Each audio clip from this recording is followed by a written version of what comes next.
All right, let's talk about one of the biggest economic stories happening on the planet right now, India's massive youth population. Is it a guaranteed engine for growth, or could it be something else entirely? Let's dive in and break it down. First, let's start with a number that's, well, it's pretty hard to even wrap your head around. 371 million. That's how many young people there are in India between the ages of 15 and 29. I mean, to put that into perspective, that's more than the entire population of the United States. This isn't just some statistic, it's hands down the country's single biggest strategic asset. Now, economists have a fancy term for this whole situation. They call it the demographic dividend. Basically, it's this golden window of opportunity where a huge young workforce can just supercharge innovation, productivity, and the economy as a whole. But here's the catch, and it's a big one. A dividend is only valuable if you can actually cash it in. The potential is there, for sure, but it is absolutely not a guarantee. So what does this opportunity really look like when you get down to it? Let's peel back the layers on these numbers a bit to understand the true scale of what's at stake for the Indian economy. You know what's really fascinating here is where the numbers are bulking up. Take a look. The largest group, a whopping 131 million people, is in that 25 to 29 age bracket. These aren't just kids in school. These are people in their absolute prime, ready to work like right now. This creates a super important but temporary window of opportunity. We're talking maybe the next 10 to 15 years before this huge demographic wave starts to get older. The clock is definitely ticking. But, and this is a huge but, having a massive youth population is one thing. Having a skilled youth population, that's a whole different ballgame. And this brings us right to the central make-or-break challenge that India is facing today. This right here is the fundamental question. It is the single variable that's going to determine whether this whole demographic dividend thing becomes a historic triumph or a devastating crisis. Everything, and I mean everything, hinges on the answer to this. And wow, this slide just lays the problem bare. I mean, just look at that huge chunk of the chart. A staggering 83% of India's youth have zero formal skill training. None. Now compare that to that tiny little slice, not even 5%, who've actually gone through some kind of formal vocational training. This isn't just a skills gap, it's a chasm. So what's the direct result of that massive skills gap? Well, it's this. The entire country is basically balanced on a knife edge. Just a little over half of its young people are considered ready for a modern job.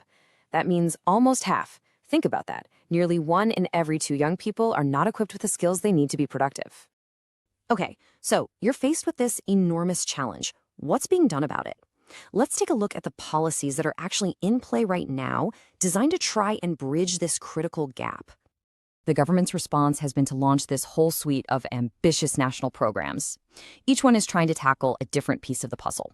So you have these broad initiatives like PMKVY, which is all about vocational training that the market actually needs. And then you have more targeted stuff like DDU-GKY, which zeroes in specifically on rural youth. And then other programs are trying to fix very specific problems, like the internship scheme, which is all about building that crucial bridge between getting a college degree and landing a real job. And it's not just a top-down thing happening at the national level either. States are getting creative and launching their own targeted programs. You've got Rajasthan with its own youth policy, Karnataka offering an unemployment allowance, and Maharashtra pushing to create tens of thousands of new startups.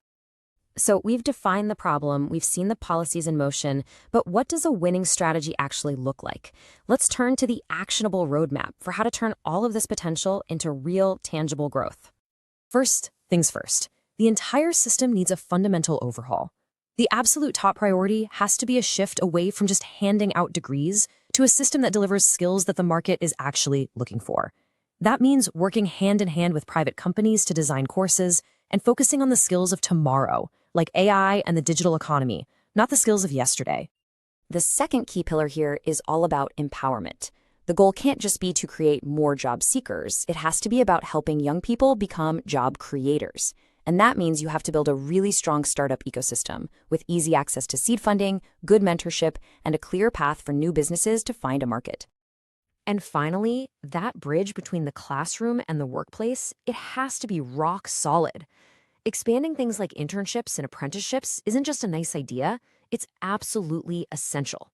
Getting real-world experience has to become a core, non-negotiable part of education. so that when people graduate, they are truly ready to contribute from day one. You know, this one sentence just nails the high-stakes reality of the whole situation. The raw material, all those young people, it's there in abundance. But potential isn't the same thing as performance. The numbers are just an input. Skills are the catalyst that can actually turn those numbers into real economic growth. At the end of the day, it all boils down to this choice. A skilled, empowered, and employed youth population, that would be an unparalleled asset, something that could fuel decades of prosperity. But an unskilled, underemployed, and frustrated generation, that could become a massive liability, a real source of instability. The path India chooses right now, in this critical window, is going to decide which one of those futures comes to pass.